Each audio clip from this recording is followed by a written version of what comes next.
जब हनुमान जी की शक्ति का साक्षी बना बादशाह औरंगजेब। स्थान जहां मुगल की पूर्ण हुई थी मुराद। प्रतिमा जिसका एक रात में ही रूप हो गया विशाल।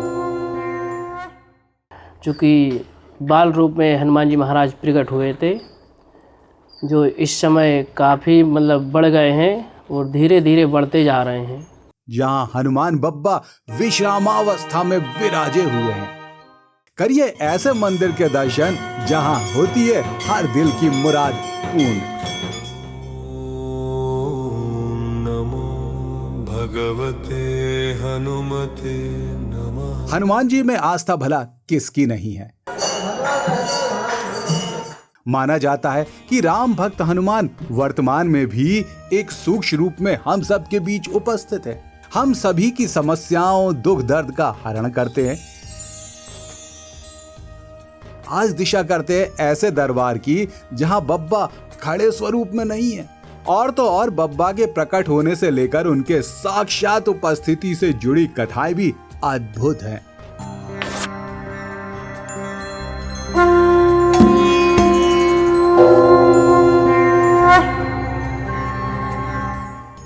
मध्य प्रदेश का एक जिला विदिशा और इसी जिले की सीमा के अंतर्गत आता है एक नगर जिसका नाम है बासौदा। वो नगर जो सोने चांदी के व्यवसाय से लेकर कृषि उपज के लिए भी अपना नाम देश के मानचित्र पर प्रमुखता से अंकित कराता है।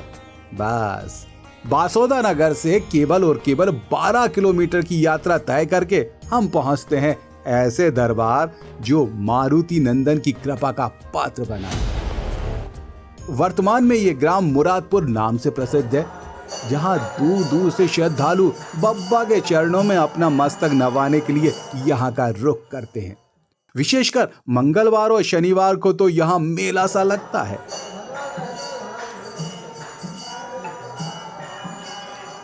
हनुमान जी के प्रकट होने की कथा से पूर्व ये जान लीजिए कि इस गांव का नाम मुरादपुर कैसे और क्यों रखा गया। कहते हैं कि पूर्व में इस गांव का नाम था मारुतिपुर। ऐसी किंवदंती है कि हनुमान जी की प्रतिमा खुले में रखी हुई थी। जब मुगल सम्राट औरंगजेब ने तमाम देव प्रतिमाओं को खंडित किया तो इस अद्वितीय प्रतिमा को देखकर इसे अपने साथ ले जाने का मन बना लिया और औरंगजेब ने हनुमान जी की प्रतिमा को उठाने का काफी प्रयास किया था, लेकिन उस प्रतिमा का एक पैर जमीन में गड़ा होने के कारण ये संभव नहीं हो सका। औरंगजेब ने प्रतिमा के पैर को खोजने के लिए आसपास खुदाई कार्य करवाना शुरू कर दिया। खोदते खोदते गहरा तालाब बन गया, लेकिन हनुमान जी का पैर का छोर नहीं मिल सका। जो कुछ समय पहले औरंगजेब आए थे यहाँ पर, तो उनको उठाकर ले जा रहे थे, तो इन्हें उठाने लगो। कहलो ये कहने लगे भाई ये मोह मत उठाए, मेरी पैर खोद ले पहले, पर मोह उठा ले। ये खोदत खोदत ताला बन गया, पैर को छुट्टा नहीं मिला। वो हार मान गया, वो कहला हम हार मान गए। वर्तमान में वो तालाब लबालब पानी से भरा हुआ है जो बिल्कुल मंदिर के सामने स्थित है। अरे कहा हमारी मनोकामना पूरी करो, तो बाबर की मनोकामना इन्हें पूरी करी, तो वहाँ मुरादपुर नाम धर दो। मुराद बाकी मन की पूरी भाई वहाँ मुरादपुर नाम रख दो। पहले मारुतिपुर नाम हतो। हनुमान जी के प्रकट होने की कथा भी अद्भुत है। बब्बा प्रकट तो हुए थे लघु रूप में, किंतु विराजित होते ही विशाल रूप धारण कर लिया। विशेष ये भी है कि खड़े हुए या फिर राम दरबार में विराजे हनुमान प्रतिमा के दर्शन तो सुलभ हैं, किंतु इस स्थान पर मारुति नंदन विश्रामावस्था अर्थात लेटे हुए हैं। इस अनोखी प्रतिमा में मारुति नंदन का एक हाथ शीश के नीचे है, जबकि दूसरा हाथ सीने से होकर गुजरा है। मस्तक थोड़ा ऊपर उठा हुआ है, जबकि पैर मुड़े हुए मुद्रा में है। कोई सतयुग के ज़माने में एक महात्मा आते भिखारी बाबा नाम से, उन्हें जहाँ जंगल एरिया तो उन्हें जहाँ साफ़ सफाई करी, तो जहाँ उन्हें एक छोटी सी एक मूर्ति मिली, तो उन्होंने कही कहा को से एक छोटी सी मूर्ति आती, तो उन्होंने उठा के ऐसी छोटा सा चबूतरा बना कर मिट्टी को धर दी। रात भर में दुगनी बढ़ गई। उन्होंने कही अरे ये तो कहा करस माँ, तो वो धीरे धीरे वे बढ़त गए। दिन रात हनुमान जी बढ़त गए, चबूतरा बढ़त गए। वो भिखारी बाबा ने वो कुआं खोदो हाथ से चमीटा से उधर बगल, वो जिंदी समाधि लेगा फिर भी। कहते हैं यहाँ सभी की मनचाही मुराद आज भी पूर्ण होती है। हनुमान जी की जय है, आज भी मनोकामनाएं पूरी होते हैं। 100 कोस से भी कोई कह दे हमारे जो काम हो जाए, बाकी भावना श्रद्धा है तो बाकी वही काम हो रहा है। ये स्थान अत्यंत रमणीक है और शांति प्रदान करने वाला भी। ये भी मान्यता है कि यहाँ आकर बब्बा की पूजा अर्चना करने वाले श्रद्धालुओं के रोग इत्यादि भी पूर्ण रूप से ठीक होते हैं।